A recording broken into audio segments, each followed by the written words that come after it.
It's time for a shovel of wisdom. Brace yourselves, because it's time for the shovel of wisdom.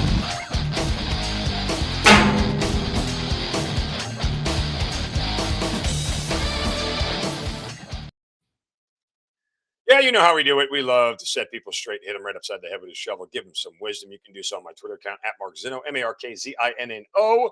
Of course, use the hashtag shovel of wisdom. Today, my shovel goes to Buck Showalter and the New York Mets. Couldn't be happier to give out this shovel right there, Falcons fans. Yeah. Well, the Mets were disgusting all weekend. That was gross, especially on Friday night. That was really gross. They should have been a lot better. They weren't. It was unreal how uh, they performed. I was literally shocked. I thought that they were going to be better. I really thought that they were going to bounce back and beat the Padres. Shame on me. But last night, in the middle of a game where you're getting one hit in the fifth inning, Buck Showalter sending the umpires out to check Joe Musgrove's ears was one of the more fugazi moves out there, right? It just was not something that had a good look to it. You were grasping at straws. You were trying so bad to find a reason why your guys couldn't hit. Musgrove's been great all year long. What what's the reason to believe he started cheating now? Come on, like just laughable stuff. It was the last sign of undignity by the Mets as they were getting eliminated after a 101 win regular season. So yeah, it was pretty embarrassing for the Mets, and I don't think anybody's going to shed a tear for them. That's for damn sure. But I absolutely will tell you that, yeah, you know, it was gross. It was gross. All right, let's move on. The Atlanta Braves know who they're taking on, but first, we wake up this morning. If you paid attention, Alex Anthopoulos did it again. The Braves signed Spencer Strider to a 6-year contract, buying out his arbitration worth $75 million. That runs through the 2028 season. And for all of you math majors out there like me who are doing it right now, 75 divided by 6 is 12.5 million a year. Yeah. I got to ask one question. When are these Braves players going to start to learn that you're not getting the better end of this deal? When are they going to start to learn and go, yeah, they're pulling one over on us? Yeah, they are. They are. Bird in the hand, man. I guess that's what it is for all these young players in the Braves that they keep signing to these deals. Bird in the hand. It's unreal. It absolutely is one of those deals where I don't know how Alex Anthopoulos convinces these kids to sign these deals, but he keeps doing it. 12.5 million. Dear Lord. By the time he hits his arbitration years, he would make 18 or 19 if he keeps pitching at the level that he's pitching. They just stole more money from young players. It should be illegal. It should be illegal. I mean, I don't know how he gets away with it. Good for him, but whatever. All right, so the Braves uh, take on the Philadelphia Phillies, and this is the matchup I didn't want. I think the Braves are going to be okay. If Spencer Strider is pitching, I know they'll be okay. If he's not, I'm going to be bothered.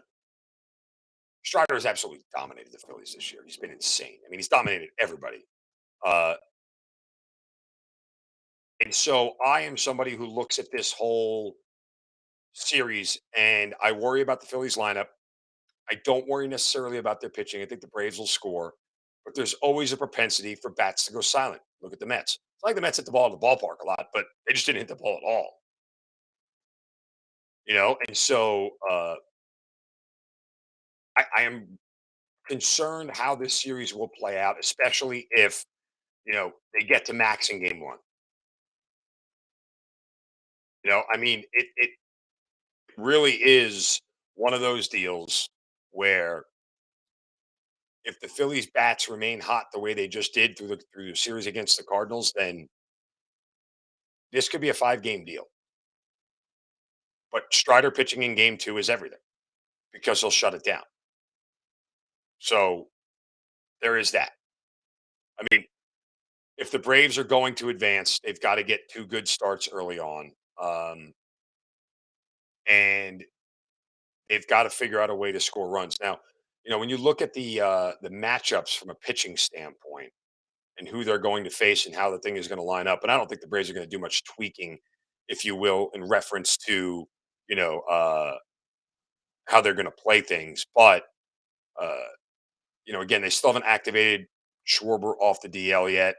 Um, and in this first game, they haven't even announced. I mean, we know Kyle, not Kyle, dear Lord, Max Fried is going in game one. I'm looking at a picture of Kyle Schwarber on my screen, so I got all screwed up there. But Max Fried's going game one. I'm not sure the Phillies have announced who they're taking yet. And I guess they don't have to probably until tomorrow when they have to declare the NLDS rosters.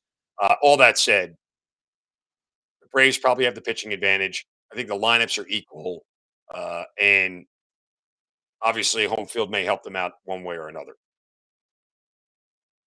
Braves took the regular season series against the Phillies 11-8. Excuse me. But the Phillies had their fair share of pretty convincing wins over the Braves as well.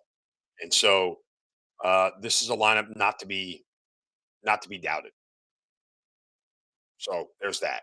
And then finally, for people who are upset about the Braves and where they're playing, as they get the 1 o'clock start or the 12 o'clock start in game one and the 4 o'clock start in game two, guys, you had to know that was coming. With the Yankees and Dodgers, you had to know that that was coming. The Dodgers obviously will get the last game because they're on the West Coast, and the Yankees will get the latest game on the East that they can get. Like, you can't be upset about that. You legitimately can't. Those are the two biggest media markets in the country and the two biggest brands in the country when it comes to baseball. Clearly, that's where they were going. You cannot be upset about that. So, I mean, cut school.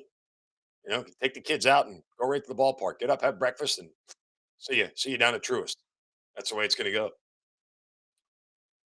All right, we have a lot to do here this week, and again, I'm excited to get out to Arthur Smith's press conference today. We'll have some reaction on that tomorrow. Of course, we'll know a little bit more about the NLDS and where they're going, and obviously, we are getting very close to basketball season starting up as the Hawks took some games in Abu Dhabi, in Dubai, if you will. So we will start that conversation later on this week as well. Give me a follow on Twitter at Markzino, MarkZinno. Of course, follow the entire network at Locked On ATL on Roku TV now, wherever you get your Roku TV. Download the app on your Fire Stick or wherever you get it.